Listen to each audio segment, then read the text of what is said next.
അസ്സലാമു അലൈക്കും. എല്ലാവർക്കും സുഖമല്ലേ? എല്ലാവർക്കും മിനൂസ് വേൾഡിലേക്ക് സ്വാഗതം. ഇന്ന് ഞാൻ വന്നിട്ടുള്ളത് എളുപ്പത്തിൽ തയ്യാറാക്കാവുന്ന ചിക്കൻ ഫ്രൈഡ് റെസിപ്പിയുമായിട്ടാണ്. ഇത് വളരെ കുറഞ്ഞ ഇൻഗ്രീഡിയൻസ് കൊണ്ട് മാത്രം തന്നെ ഉണ്ടാക്കാവുന്നതാണ്. നമുക്ക് ഇൻഗ്രീഡിയൻസ് എന്തൊക്കെയാണെന്നുള്ളത് നോക്കാം.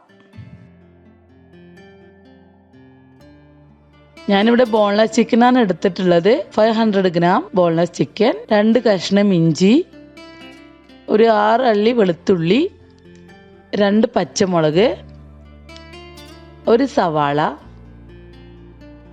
2 തണ്ട് കറി ലീവ്സ്, യോഗട്ട് 2 ടീസ്പൂൺ, കുരുമുളക് പൊടി 1 ടീസ്പൂൺ, മുളക് പൊടി 2 ടേബിൾ സ്പൂൺ, മഞ്ഞൾപ്പൊടി 1 ടീസ്പൂൺ, പെരിഞ്ജീരകപ്പൊടി 1 ടീസ്പൂൺ, എണ്ണ വറുക്കാൻ ആവശ്യത്തിന്, ഉപ്പും ആവശ്യത്തിന്. ഇനി നമുക്കിതെല്ലാം കൂടി ഒരു മിക്സിയിലിട്ടിട്ട് അരച്ചെടുക്കാം. ഇപ്പോൾ ഇത് പേസ്റ്റ് രൂപത്തിലാക്കിയിട്ടുണ്ട്. ഇനി നമുക്കിതിലേക്ക് പൊടി ഇൻഗ്രീഡിയൻസ് ആഡ് ചെയ്ത് കൊടുക്കാം. 2 ടേബിൾ സ്പൂൺ മുളക് പൊടി ആഡ് ചെയ്യാം, പിന്നെ മഞ്ഞൾപ്പൊടി ആഡ് ചെയ്ത് കൊടുക്കാം, പെരിഞ്ജീരകപ്പൊടി ആഡ് ചെയ്യാം, കുരുമുളക് പൊടി,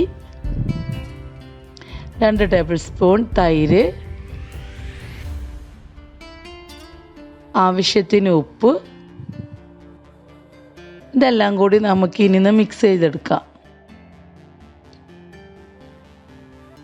കൈ വെച്ചിട്ട് തന്നെ ചെയ്യുന്നതാവും നല്ലത്.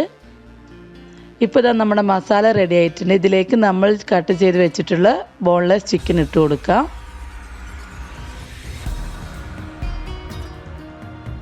സാധാരണ ചിക്കൻ വെച്ചും ഇത് ചെയ്യാവുന്നതാണ്. ഞാനിവിടെ എനിക്ക് ബോൺലെസ് ചിക്കനാണ് കിട്ടിയിട്ടുള്ളത്, അതുകൊണ്ടാണ് ഇത് വെച്ച് ചെയ്തത്. ഇപ്പോൾ ഏകദേശം നമ്മളുടെ മസാലയൊക്കെ റെഡി ആയിട്ടുണ്ട്. ഇത് നമുക്ക് ഒരു 1/2 hour റെസ്റ്റ് ചെയ്യാൻ വെക്കാം.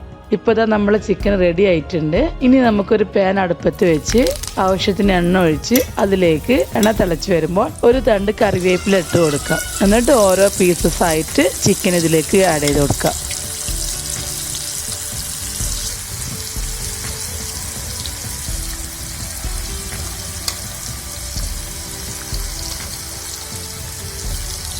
ഇപ്പോൾ ചിക്കൻ ഏകദേശം ആയി വരുന്നുണ്ട്. ഇനി നമുക്ക് ഇതൊന്ന് മറിച്ചിട്ട് കൊടുക്കാം.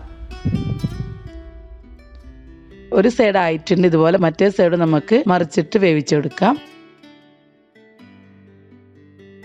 ഇപ്പോൾ നമ്മുടെ ചിക്കൻ റെഡി ആയിട്ടുണ്ട്. ഇനി നമുക്ക് ഇതൊരു പ്ലേറ്റിലോട്ട് മാറ്റാം. ഇത് വളരെ എളുപ്പത്തിൽ തന്നെ തയ്യാറാക്കുന്നതാണ്. ഈസി ചിക്കൻ ഫ്രൈ ആണ്. എല്ലാവരും ട്രൈ ചെയ്ത് നോക്കണം. ഇനി നമുക്ക് വേണമെങ്കിൽ ഇതൊരു ഓപ്ഷനിലാണ്. വേണമെങ്കിൽ പച്ചമുളക് ഇതുപോലെ നടുവ് കീറിയിട്ട് ഒന്ന് ഫ്രൈ ചെയ്തെടുത്തിട്ട് ചിക്കൻ്റെ മുകളിൽ ജസ്റ്റ് ഒന്ന് വെക്കാം. അത് ഓപ്ഷനിലാണ്. ആവശ്യമുണ്ടെങ്കിൽ മാത്രം ചെയ്താൽ മതി. ഇത് ഞാൻ ഫ്രൈഡ് റൈസിലോട്ടാണ് ഉണ്ടാക്കിയിട്ടുണ്ടായിരുന്നത്. ഫ്രൈഡ് റൈസിൻ്റെ റെസിപ്പി ഞാൻ ഓൾറെഡി പോസ്റ്റ് ചെയ്തിട്ടുണ്ട്. ഇതിൻ്റെ ഡിസ്ക്രിപ്ഷൻ ബോക്സിലും ഇട്ടിട്ടുണ്ട്. നിങ്ങൾക്ക് അവിടെ ചെന്ന് നോക്കിയാൽ കാണാൻ പറ്റുന്നതാണ്. ഇത് ഫ്രൈഡ് റൈസിൽ മാത്രമല്ല, ചപ്പാത്തിക്കോ അപ്പത്തിൻ്റെ കൂടെയോ എന്തിൻ്റെ കൂടെ വേണമെങ്കിലും ഇത് നമുക്ക് കഴിക്കാവുന്നതാണ്. വളരെ ടേസ്റ്റിയാണ്, ഈസിയുമാണ്. അപ്പോൾ എല്ലാവരും ട്രൈ ചെയ്ത് നോക്കണം. Please subscribe and like my channel. അപ്പോൾ മറ്റൊരു ഡിഷുമായി വരുന്നത് വരെ താങ്ക് യു സോ മച്ച്. അസ്സലാമു അലൈക്കും.